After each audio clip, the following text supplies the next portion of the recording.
The term, if you look in a dictionary or criminal code to that matter, usually is explained as a part of activity to destroy things like religion, government, system, political, economical system of a country. And usually it's linked to espionage and such romantic things as blowing up bridges, sidetracking trains, cloak and dagger activity in Hollywood style. Subversion.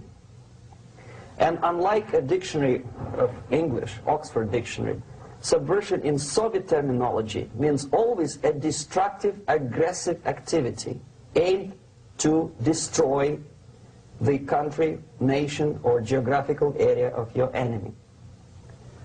So there's no romantics in there, absolutely. No blowing up bridges, no microfilms in Coca-Cola cans, nothing of that sort. No James Bond nonsense. It's most of this activity is overt, legitimate, and easily observable if you give yourself time and trouble to observe it. But according to the law and law enforcement systems of the Western civilization, it's not a crime. Exactly because of misconception, manipulation of terms. We think that subverter is a person who is going to blow up our beautiful bridges. No. Subverter is a student who comes for exchange, a diplomat, an actor, an artist, a journalist like myself was 10 years ago. Now, subversion is an activity which is a two-way traffic. You cannot subvert an enemy which doesn't want to be subverted. If you know history of Japan, for example, before 20th century, Japan was a closed society. The moment a foreign boat comes to the shores of Japan, the Imperial Japanese Army politely tells them to get lost.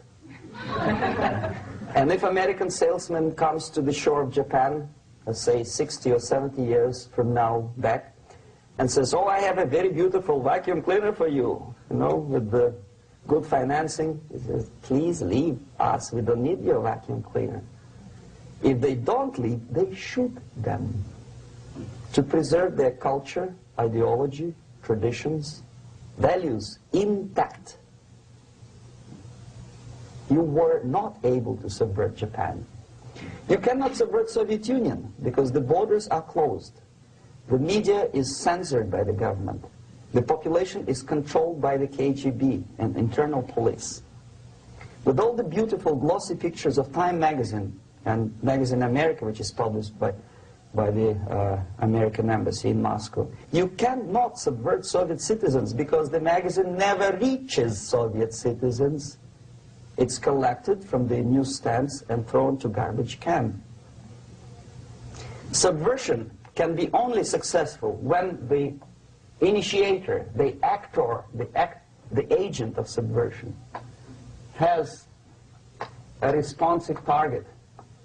It's a two-way traffic. United States is a receptive target of subversion. The media puts himself in the opposition to the society in general, at large. Separate, alienated. Okay? On that stage, you remember I was talking a couple of hours ago about the sleepers. That's when the students from, say, United States, if they are trained in Lumumba University, or developing nations, that's the students I was dealing with, are being sent back from the Soviet Union here. Or if they were already in the United States, in the country, which is an object of subversion, they spring to action. The sleepers go up. They slept for 15 to 20 years. Now they become leaders of groups, preachers, I don't know, public figures. Prominently they actively include themselves in a political process. All of a sudden we see a homosexual. 15 years ago he did his dirty job and nobody cared. Now he makes it a political issue. A political issue. He demands recognition, respect, human rights, and he rallies a large group of people. And there are violent clashes between him and police, his group and ordinary people, no matter what. It's black against white, yellows against green, doesn't matter where the division line goes.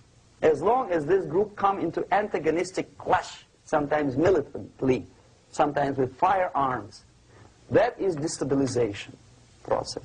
The sleepers, many of whom are simply KGB agents, become leaders of the process of destabilization. Doesn't mean that Comrade Andropov sends Comrade Ivanov to the United States. The person who takes care is already here. He's a respected citizen of the United States. Sometimes he gets money from various foundations for his legitimate struggle for, I don't know, human rights, women's rights, kid lib, prison lib, whatever. There are sympathetic Americans who donate their money to him. The process of demoralization may not have started at all if at that point the country, which is a recipient of subversion, actively, not violently, but actively, prevents importation of foreign ideology. I don't want America to follow the pattern of ancient Japan. You don't have to shoot every foreigner when it approaches the sacred borders of the United States. But when he offers you a junk in the disguise of very shiny something, you have to tell him, no, we have our own junk.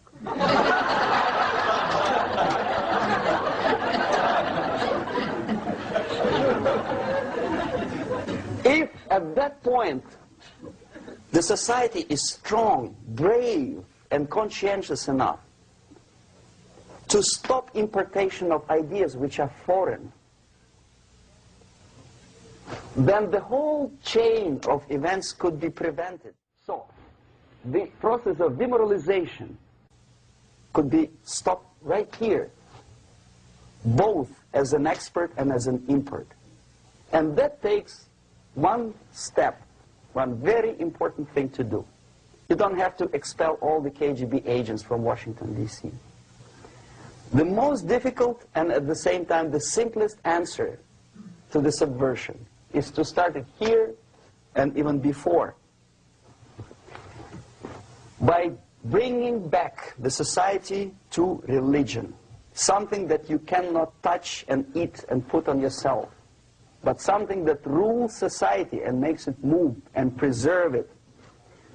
A Soviet scientist, Shafarevich, who has nothing to do with religion, he is a computer scientist, did a very intensive research on the history of socialist countries. He calls socialist or communist any country with a centralized economy and a pyramidal style of power structure.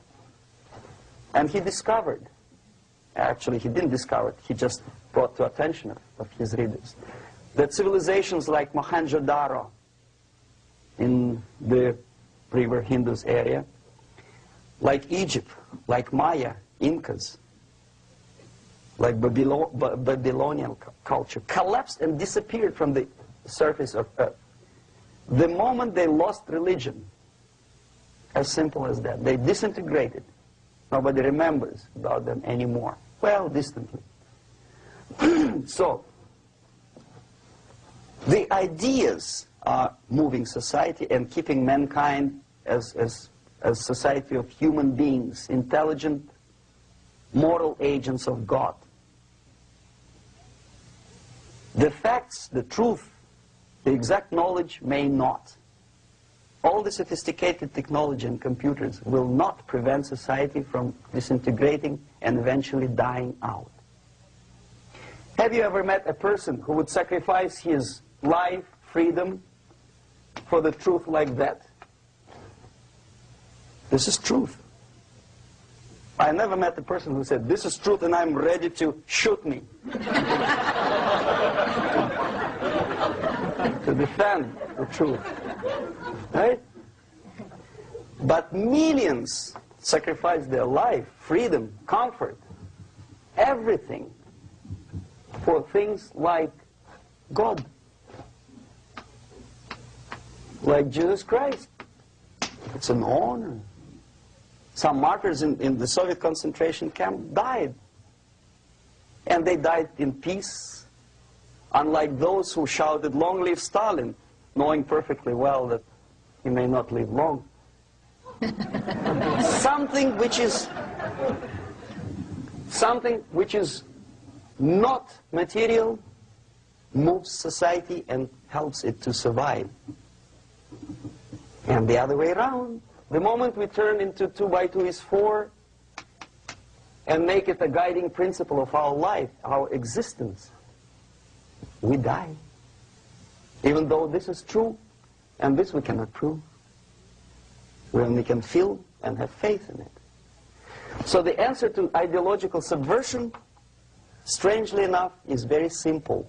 You don't have to shoot people, you don't have to aim missiles and Pershings and cruise missiles at Andropov's headquarters. You simply have to have faith and prevent subversion. In other words, not to be a victim of subversion.